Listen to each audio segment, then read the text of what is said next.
Halo semua. Apa kabar untuk hari ini? Semoga harimu selalu menyenangkan ya bro. Selamat datang di channel YouTube saya. Tolong dibantu subscribe, like dan share ya, supaya saya terus semangat bikin kontennya. Wakakakak. Solen 3 chapter 281. Chapter 281 Hati adalah palu, jiwa bela diri adalah panduan. Pada saat itu, dia bukan lagi Tang Wulin sang master jiwa, tetapi Tang Wulin sang pandai besi. Dia mengalami stagnasi selama 3 tahun di peringkat keempat. Namun demikian, dia terus menempa dan mengkonsolidasikan fondasinya di peringkat keempat. Mata Tang Wulin terbuka dan dengan menekan sebuah tombol, bongkahan perak tebal yang meleleh muncul. Dia menarik napas dalam-dalam dan menegakkan punggungnya. Bocah ini sama sekali tidak normal. Penatua Kai berkata kepada Zhuo Xi. Dia juga menyadarinya. Dilihat dari seberapa baik dia membawa dirinya, dia pasti memiliki guru yang baik. Saya tidak sabar untuk melihat pencapaian apa yang akan dia capai dengan potensi dan fondasinya. Saya mendengar bahwa jenius terhebat Asosiasi Pandai Besi adalah seorang gadis muda bernama Musi, pandai besi peringkat 4 yang belum mencapai usia 20 tahun. Sepertinya aku harus mengunjungi Asosiasi Pandai Besi dan menganggap anak ini tuan yang baik. Mungkin dia bisa mencapai level yang sama dengan Musi itu. Tang Wulin memulai. 3 cincin tajam berdering di seluruh ruangan saat dia dengan ringan mengetuk logam dengan palu, memecah kesunyian. Kekuatan berkumpul di kaki Tang Wulin dan berlari ke atas tulang punggungnya, melonjak ke lengannya lalu ke pergelangan tangannya. Tang Wulin memutar tubuhnya, udara bersiul lewat saat dia secara bersamaan mengayunkan kedua palu dalam serangan eksplosif. 2 ledakan menggelegar, suaranya cukup keras sehingga seluruh ruangan dan kaca jendela bergetar. Tuhanku, apakah dia sedang menempa atau mencoba menghancurkan meja itu? Mata Zhuo Xi berkedip karena terkejut saat dia merasakan tubuhnya beresonansi dengan serangan Tang Wulin. Dia kemudian mengerutkan kening, dengan cepat melepaskan aura aneh untuk menghilangkan sensasi itu. Tang Wulin berbalik, menggunakan momentum kekuatan rebound palu untuk menyerang perak berat dengan keganasan yang lebih besar dari sebelumnya. Ruangan itu bergema dengan ledakan suara yang dihasilkan. Namun, jika seseorang mendengarkan dengan cermat, ia dapat mendengar gemuruh yang lebih pelan dan terfragmentasi. Bum yang menggelegar dan gemuruh yang pelan perlahan menyatu menjadi ritme yang fantastis, setiap pukulannya liar dan memekakkan telinga. Tetap saja, itu membuat darah semua orang berlomba dan jari mereka bergerak-gerak. Tang Wulin terus menghujani palu ke logam, setiap ayunan didukung oleh kekuatan penuhnya.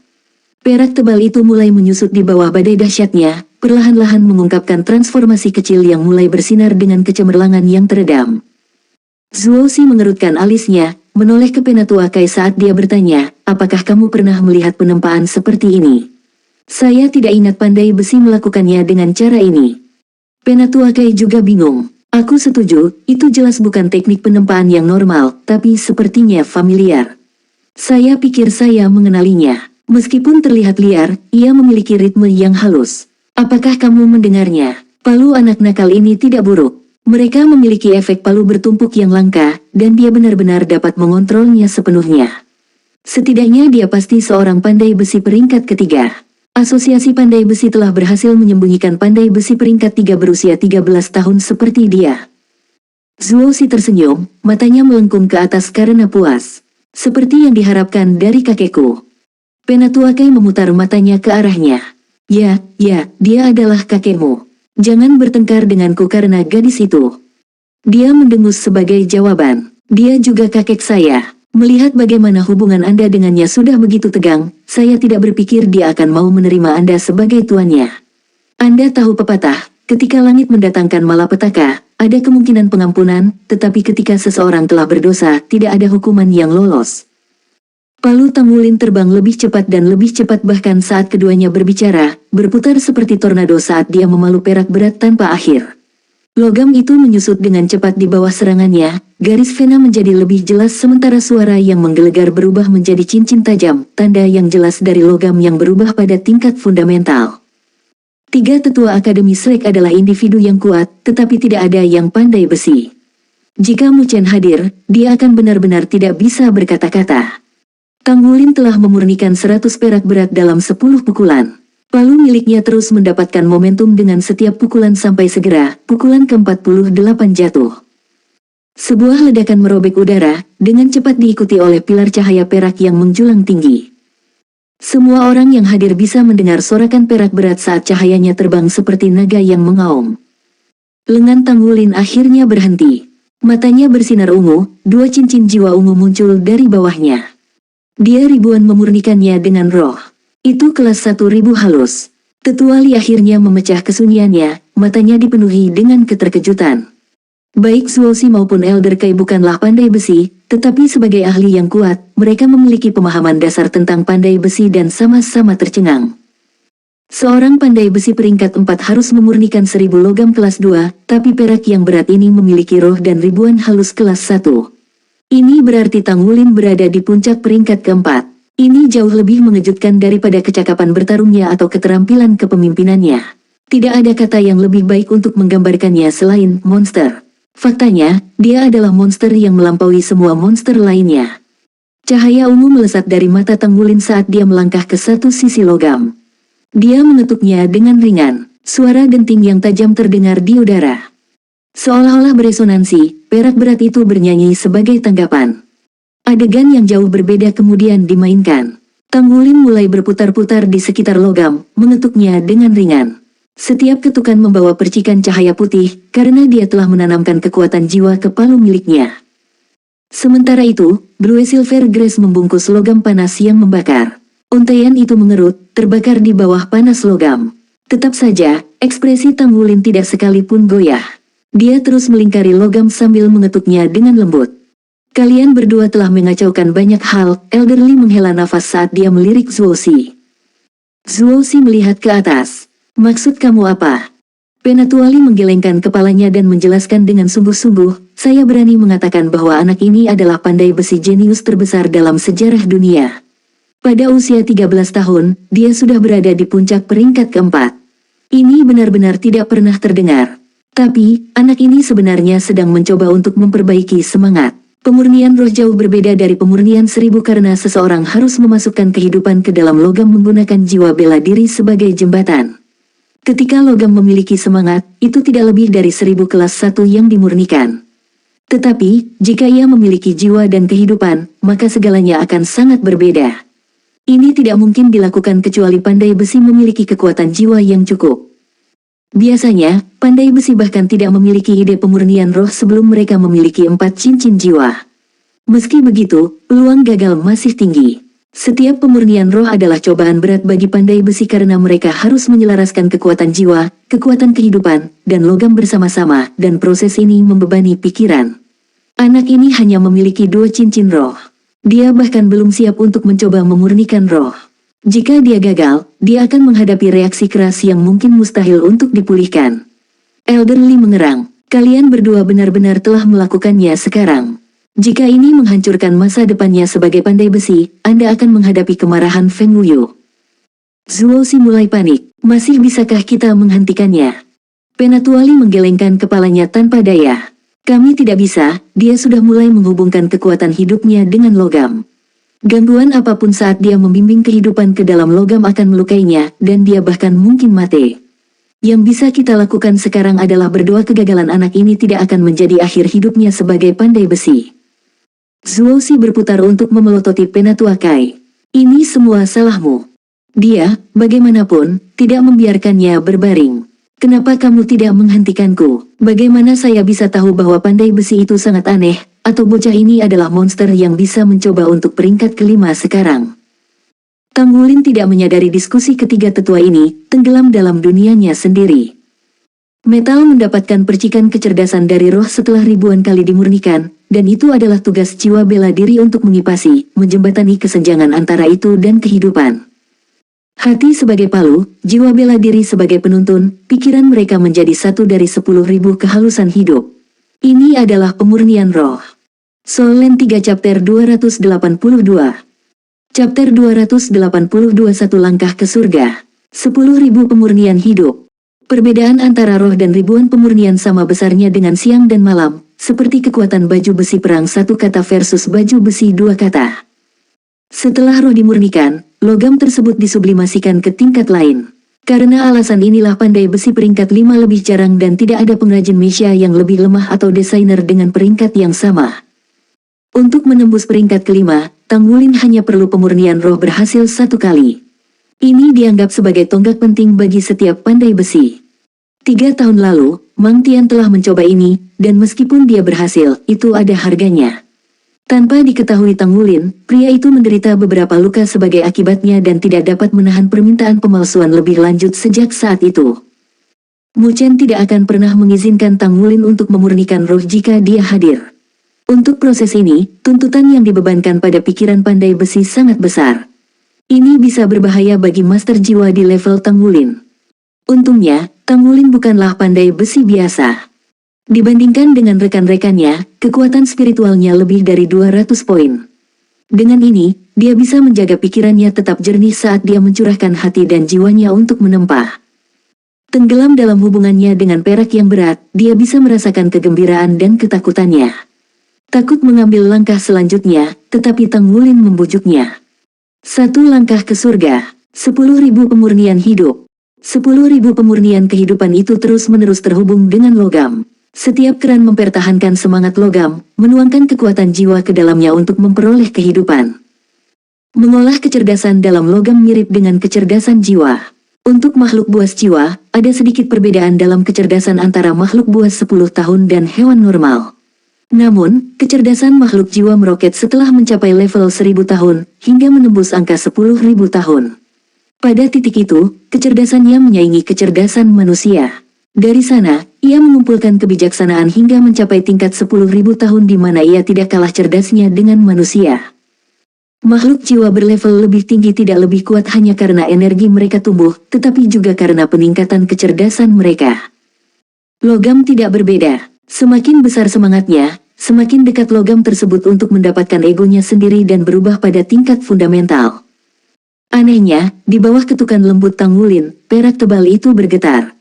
Tiap ketukan memicu semburan cahaya, pola awan yang berputar mendorong keberadaannya di permukaan logam. Saat ukurannya menyusut, perak menjadi semakin terang dan cerah. Ini menandakan hubungan spiritual yang sukses antara Tang Wulin dan perak tebal, mengisyaratkan proses yang mulus hingga akhir. Sekarang tinggal mempertahankan hubungan ini dan memimpin perak berat untuk mengubah dan menyempurnakan pemurniannya. Tang Wulin mengarahkan kekuatan jiwanya ke perak berat, menggunakan rumput blue silver sebagai jembatan. Meskipun dia mengandalkan metode surga misterius untuk memulihkan sebanyak mungkin kekuatan jiwa yang hilang, bongkahan perak yang berat adalah lubang tanpa dasar. Ini adalah masalah yang mengerikan. Saya harus berhasil. Penerimaan semua orang bergantung pada saya. Saya tidak punya pilihan selain sukses. 3 tahun mengalami penempaan tubuh dan mendapatkan pengalaman. Hasil kerjanya sekarang terungkap. Dia menghendaki setiap ons kekuatan dan keterampilan yang tersembunyi di sudut tubuhnya hingga ke permukaan. Sejak 2 tahun sebelumnya, dia bisa memperbaiki 1000 kelas 1. Karena ketekunannya, Tang Wulin tidak main-main sedikit pun, berusaha memperbaiki fondasinya. Sekarang dia berdiri di puncak peringkat keempat. Dia hanya kekurangan kekuatan jiwa yang diperlukan untuk mengambil langkah selanjutnya. Jika tidak, dia sudah lama berusaha untuk memperbaiki roh. Dengan kekuatan penuhnya yang terungkap, setiap pukulan palu mengubah perak berat lebih dari sebelumnya. Hubungannya dengan logam mendorongnya ke ketinggian baru. Dia kemungkinan akan berhasil jika ini terus berlanjut. Apa yang paling menakutkan tentang pemurnian roh adalah kemungkinan pemutusan hubungan prematur. Jika ini terjadi, logam kehilangan semangatnya, mengubahnya menjadi pasangan yang normal dan lembam. Inilah mengapa spirit refinement mahal untuk dicoba. Pandai besi yang tak terhitung jumlahnya gagal pada langkah ini dan tidak pernah menyeberang ke alam berikutnya. Selain bakat dan keterampilan, uang adalah reagen pembatas. Pandai besi yang didukung oleh klan besar memiliki peluang lebih baik daripada yang lain. Mereka bisa berhasil melalui kekuatan sumber daya yang brutal. Kecepatan berputar Tang Wulin dipercepat. Seandainya dia tahu Ghost Shadow Perplexing Track, prosesnya akan berjalan lebih lancar. Sayangnya, dia terpaksa menghabiskan poin kontribusinya pada item roh alih-alih seni rahasia Sekte Tang. Saat cahaya perak berkembang dan perak tebal menyusut, palu Tang Wulin beresonansi dengan gumpalan perak dan memancarkan rona cahaya yang serupa. Pembuluh darah merah merayap di atas permukaan palu, tanda pengorbanan darahnya. Kedua palu ini selalu menemaninya dalam beberapa tahun terakhir, peralatan andalannya untuk ribuan keping halus kelas 1 yang tak terhitung banyaknya. Setelah dia melakukan pengorbanan darah, dia mendorong pertumbuhan palu ke titik di mana mereka sekarang kelas 1000 halus. Saat palu menghantam perak berat secara bersamaan, koneksi aneh terbuka di antara mereka. Di bawah pemeriksaan yang cermat, orang akan melihat menyusutnya ukuran palu Tanggulin. Mereka juga tumbuh lebih kecil dan lebih cerah dengan setiap serangan. Konsumsi kekuatan jiwanya terlalu tinggi. 10 menit telah berlalu dan dia mendekati batas kemampuannya. Begitu dia kehabisan, hubungannya dengan perak berat itu akan putus. Meskipun permulaannya mulus, koneksi itu rapuh, dan bisa putus kapan saja.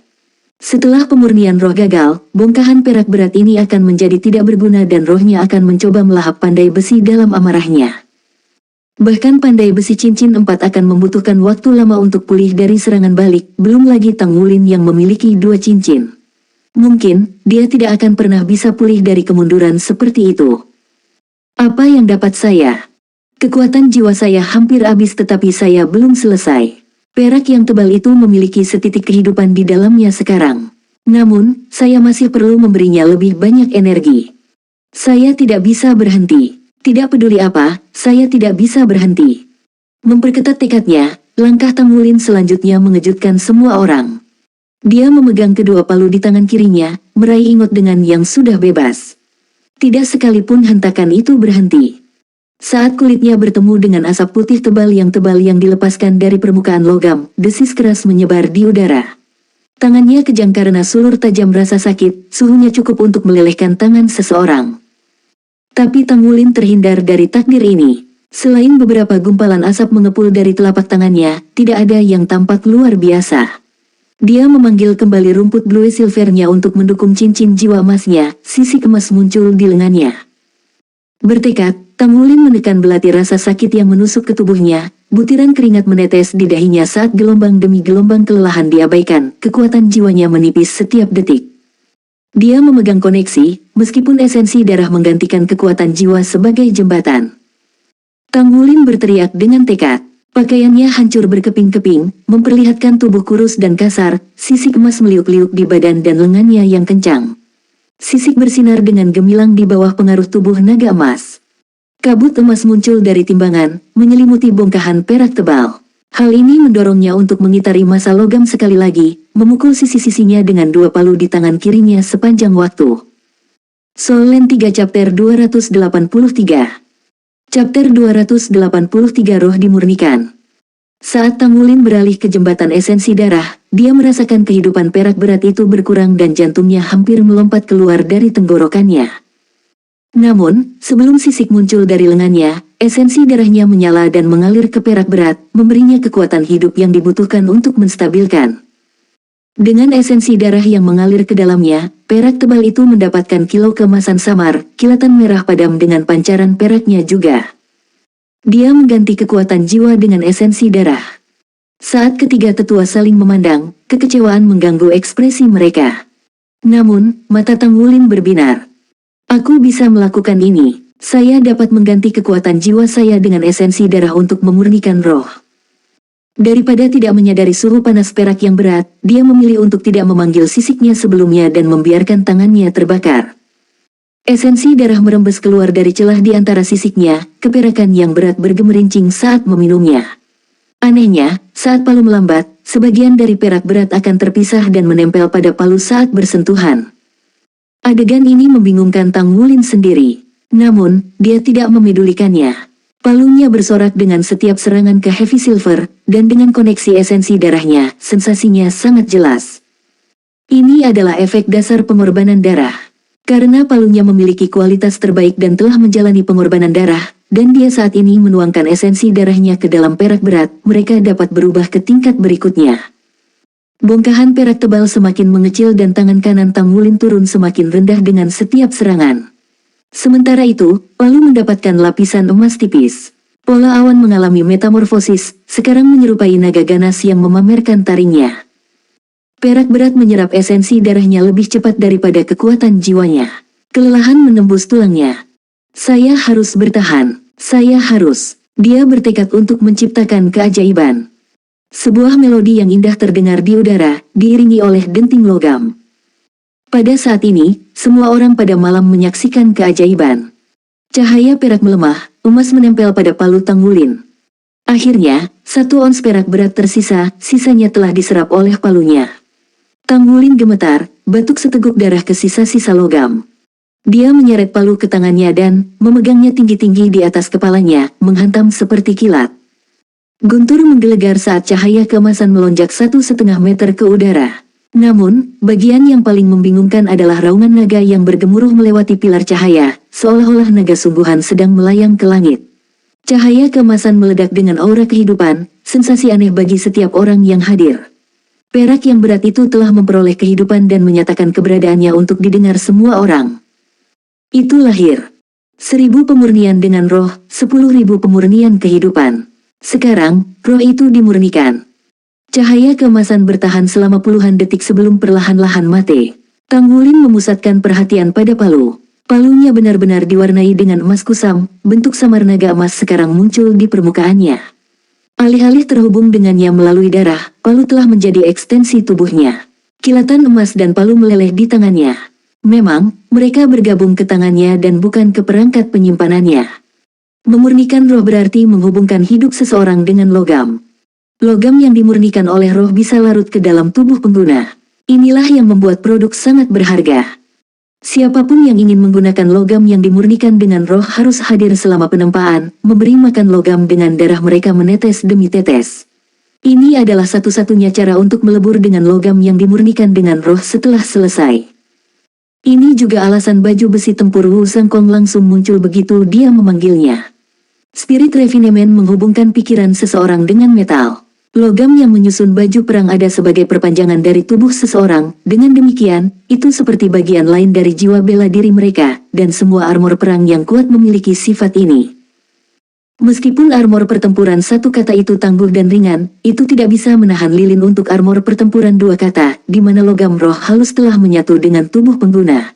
Itu benar-benar armor pertempuran. Hanya dengan begitu efek amplifikasi armor pertempuran akan bersinar, memperkuat kekuatan armor dan ada sebagai salah satu bagian dari jiwa bela diri pengguna. Pemurnian roh dapat berkembang menjadi pemurnian jiwa, tetapi 1.000 pemurnian tidak dapat berkembang menjadi pemurnian roh. Ini adalah celah yang tidak bisa dijembatani antara armor perang 1 kata dan 2 kata.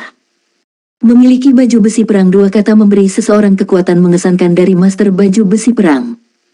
Begitu palu menyatu ke dalam tubuhnya, Tanggulin kehilangan semua kekuatan dan jatuh ke belakang, lurus seperti batang baja.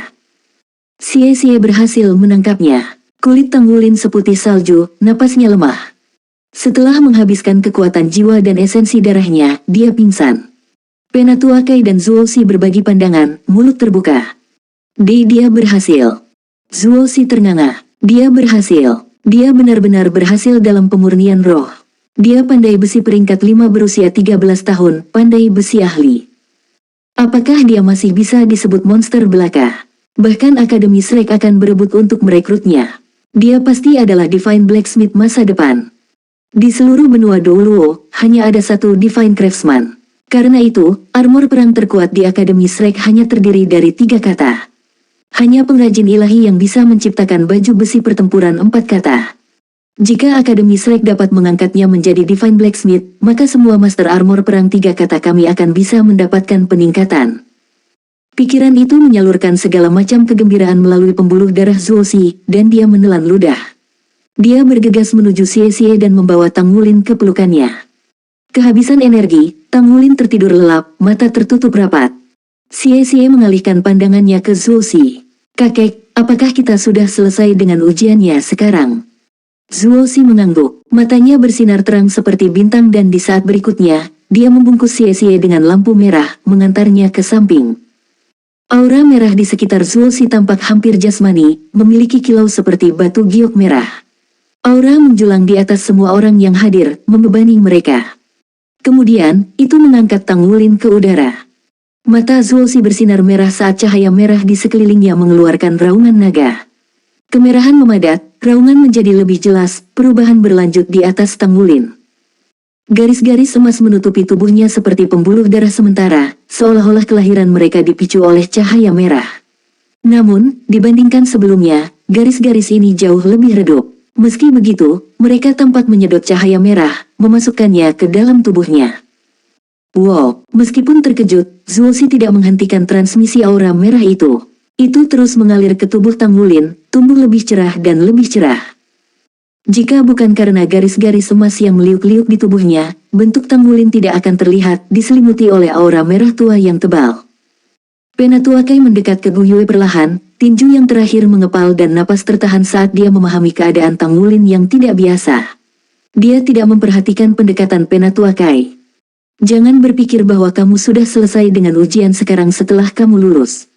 Jika kamu bukan ahli armor perang pada usia 20, kamu bisa melupakan tentang memasuki pelataran dalam. Penatuakai mendengus lalu pergi. Gu Yue menutup telinga terhadap kata-kata wanita tua itu, dicengkeram dengan visi terowongan menuju Tang Wulin. Wajahnya diliputi kekhawatiran dan sakit hati. Penatuali memeriksa ketiga siswa itu, pandangannya tertuju pada Su Xiaoyan sedetik. Sambil tersenyum, dia keluar dari area itu, lengan terlipat di belakangnya. Soul Land 3 Chapter 284. Chapter 284 Pengrajin Ahli.